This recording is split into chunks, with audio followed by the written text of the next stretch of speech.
மாட்டு பால், மாடோட பால். பாருங்களேன் எவ்வளோ ஏடு இருக்குது. இது நான் ஆக்சுவலி பேர் சொல்ல விரும்பலை.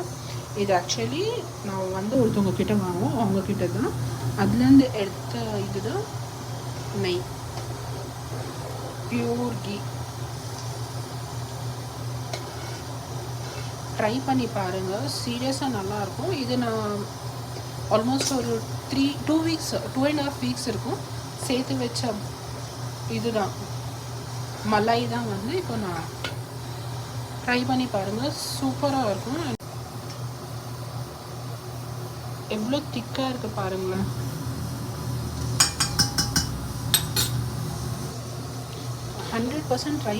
ட்ரை பண்ணுங்கள்.